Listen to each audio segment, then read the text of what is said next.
Hi, this is Sean. Hi, this is Isaac. And this channel is called Wolf Dog Moon. And today we're going to have a little bit of a interesting little debate and discussion on gaming, like the various formats between the cartridges, primarily between the cartridges and the discs. So if you like this kind of content and interesting discussions about gaming, then subscribe to our channel, hit the like button, and comment down below and let us know what you think. Alright, let's get into this. I got Isaac over here with me, and so we got various formats. So we got the PlayStation 4 Blu-rays. Then we could do you want to grab like one of the Xbox games? We can, that wrestling one will be fine. Any one of them will do. Yeah, man. And here we go. And then we got Xbox 360. So this is regular DVDs, and then the Blu-ray format for the PlayStation 4. And then we included the Switch, SD cards. We got cartridges from the Super Nintendo, the Genesis, Sega Genesis, the Game Boy. Is that Game Boy Advance? Game Boy Color. Yeah, Game Boy Color, and then What's this? Game Boy Color. What's this one? Original Game Boy. We got the 3DS, a regular DS, and then we have a cartridge from the Game Boy Advance.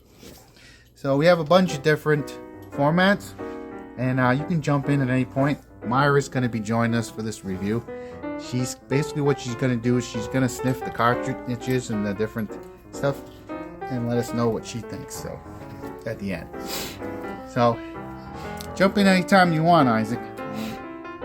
So this is like kind of a classic debate that kind of goes back to the Nintendo 64 sticking with cartridges at the time, whereas the original PlayStation, they popularized the use of discs for games. And that, in a lot of ways, that suits Sony's, agenda, which they're a hardware company, and so they produced DVD players, and so in order to leverage the technology for the DVDs and also the Blu-rays, they used the gaming sphere to do that, and the gaming consoles to push these new formats. However, I'm going to make a bold statement right now, and you're welcome to comment down below. In my opinion, the cartridges have stood the test of time in terms of not only their functionality and lasting power, but also, to me, if you look at the Switch, for example, this little SD card holds the same level of gaming. For example, you can get The Witcher 3 Wild Hunt on the Switch and one of these SD cards. And to me, this is futuristic. This tiny little cartridge has a full game on it. And these go up to over 100 gigabytes now, I think, right? 128 gigabyte SD cards at least, if not more than that. So, whereas a Blu-ray, I think the Blu-rays are a little more limited how much you can fit on a disc, right? I think so, yeah. So, yeah, you can jump in anytime you want, Isaac. So, to me, I like the Switch's potential. You can do a lot with this kind of small form factor. And to me, when I was growing up, when I thought of the future, I thought of powerful things that were small and easily portable, and that to me said the future. Whereas Blu-ray, you have to have an optical drive to fit a disc this big. So what is a Blu-ray disc? That's at least 6 inches, if not more. So no matter what, the device has to include a drive that can run this. Yep. Whereas the Switch, there's no drive in the actual machine. This is futuristic. This is obsolete in a way that is always going to be the case with this kind of thing with the discs. And also, it feels very cheap, and like these discs scratch very easily whether you use them or not, whereas something like this doesn't. So what do you think, Isaac? Another problem that's kind of showed up with some discs for like some of the older disc-based systems, besides getting them scratched, they've also had some disc rot for them. So even if you're not like scratching them up, these discs can still rot over time. Well, they degrade over time. Yeah. And then so it's interesting, like, although the cartridges is old school, this is how they did games, it stood the test of time. Not only you can still get these and they work, like we use the Genesis and we do Let's Plays on the channel, and these cartridges work fine. And then but I've had discs that I've purchased at GameStop or used, or a place like Half Price Books, and they didn't work. It got a disc read error, especially with the 360. And then to me, I like the Switch in the direction that they now. One of the problems with the Switch, for example, is they don't want to commit. Nintendo, they've kind of lost their minds, where and a lot of companies are in this position where they're sort of bipolar. They're stuck in a box where they want to advance the gaming sphere, but they're stuck trying to go in two different directions. And they, for example, with Nintendo, they want to have an online presence, but this contradicts online. And for me, as a Switch owner, I don't want the online downloadable games. I want the cartridge, because I know the cartridges stand the test of time, and I want to be able to use this system when they no longer support it. And if I have the cartridge, I don't need their permission.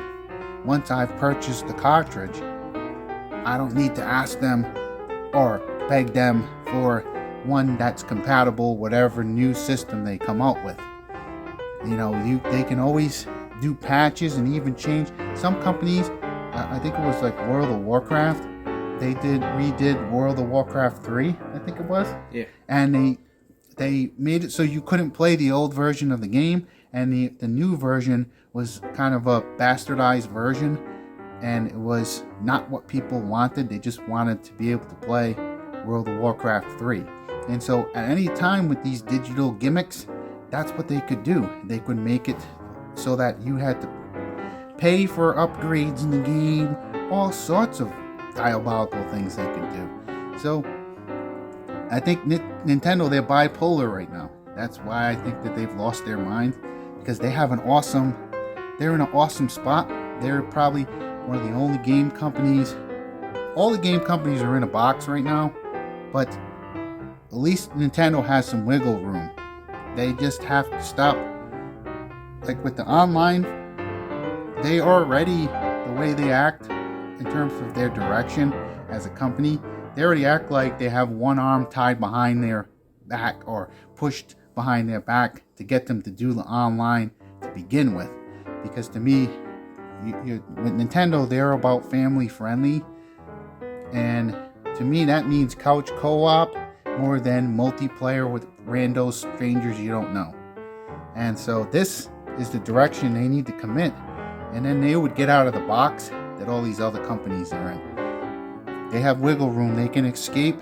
It would mean admitting that whether you call the Switch Online, and whether you call it Switch Plus or Nintendo Plus or any of these plus nonsense things that they do, every company has to have their own plus. It doesn't make sense for Nintendo, especially you're doing old school cartridges and stuff. Commit to that and move forward and say, okay, the online, it's not what we do. And then they would be able to leverage this awesome technology they have with the SD cards and stuff, and stop being in the box that the rest of these companies are in, where they have to use Blu-ray or they have to do digital downloads.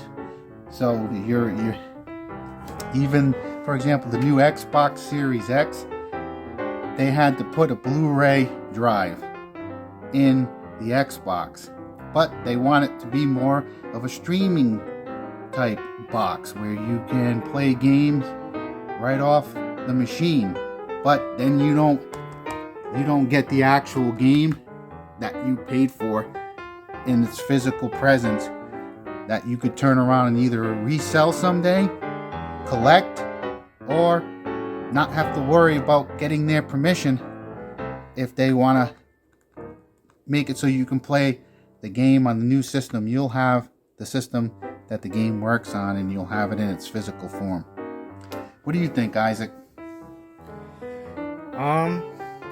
Well, like, say the cartridges are like more durable for sure than the discs, where pretty much like, throw it across the room. Still don't do that though. It'll still work, but if you did that with like a disc, it would probably shatter and not work. So these are really durable and reliable for these cartridges.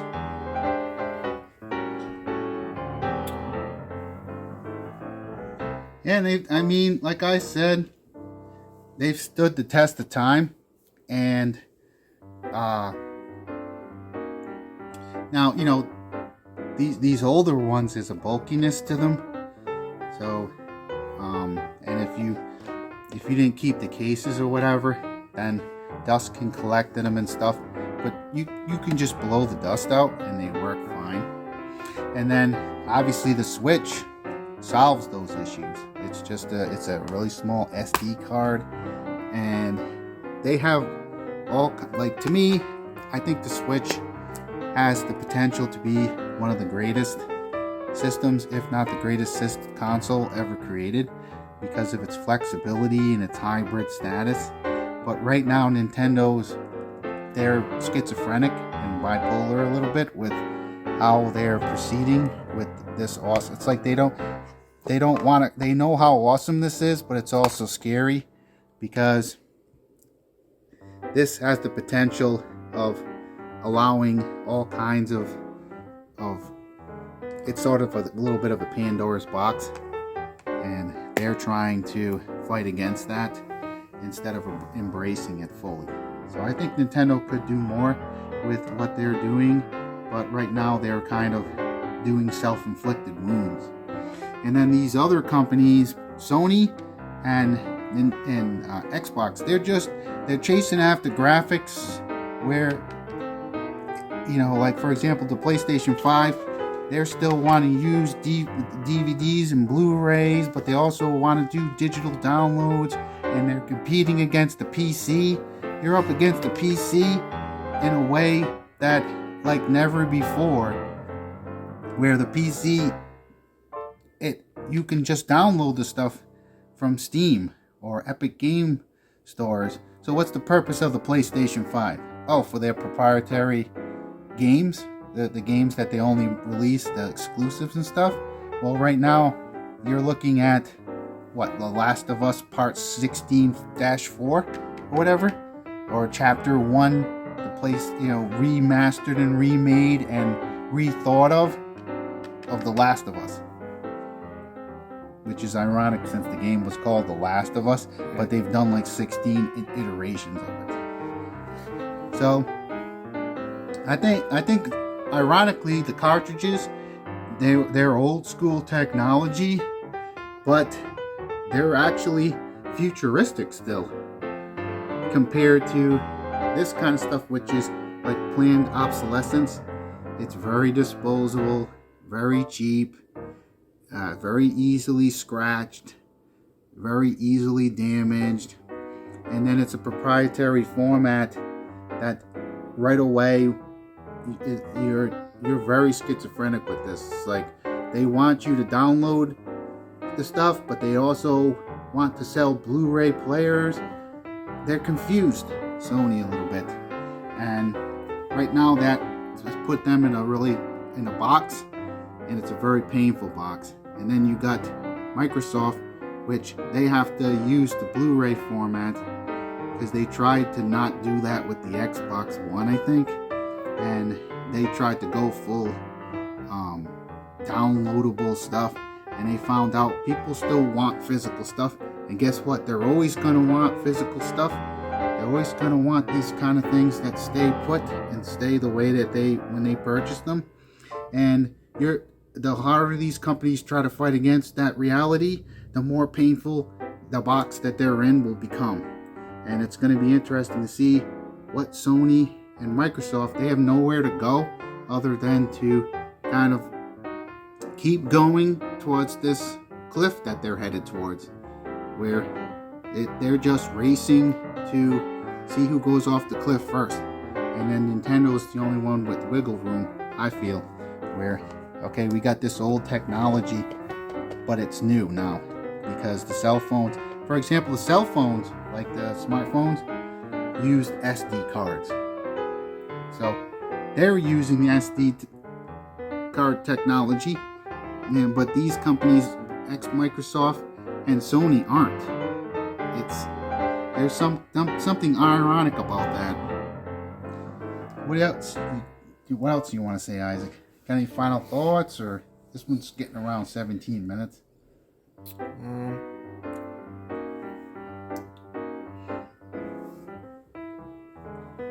I kind of went on a little bit of a rant. You have to forgive me for the rant. But comment down below. And this is an interesting debate to have, because I think we're at the point where these companies, they kind of have to be, they can't really be told what to do because they're so hard-headed about it. But to us, the cartridges have won the battle long ago. And the SD cards, and you got the 3DS and stuff like that, and especially with the Switch and the potential for it, they've won this battle, and the discs haven't. I never really invested in the Blu-ray format. Now, comment down below if you heavily invested in the Blu-ray, and let us know why you did that, or what things that you've learned, from that experience of, building a Blu-ray collection. But to me, when it came out, right away I saw on the horizon this digital future where you could download the content, and I could see that the companies, they want it both ways. They want to be able to sell something like this Blu-ray in a Walmart, but then they also want the ease of the digital distribution. However, with that, you lose ownership of what you're purchasing, and there's always going to be most people want to have a physical thing that they own, and it doesn't change. It's unchanging. And even with these, I mean, if they don't really patch these old games, which is fine, that forces the company to make sure they release something that's finished and doesn't need a patch. And then if they do do a patch, I bet there's ways to roll back so that you don't have to be on whatever the current patch is. So any final thoughts, Isaac? We're around 19 minutes. I'm going to stop this. All right, what else? With the discs, they also kind of brought loading screens with them, and the movable parts and the consoles. Whereas I'd say for the most part, the cartridge systems don't really have long loading times. So it's better loading times for the cartridges. Also, how many Xbox 360s do we have? Do we have 3 or 4? When it was all said and done. 2 of them, the drives failed. So the disk drives themselves failed on the Xbox 360. I think we're on our 4th 360. Yeah, so we've had 4 360s, and so we're big fans of the cartridges, and Isaac here collects these old cartridges, and so this old technology has stood the test of time. So let us know in the comments what you feel and what you think, and we'll get a discussion going. But we hope this video finds you having an awesome day. Today's Friday, so we hope you have an awesome Friday wherever you are, and we hope you have a blessed day. Signing out.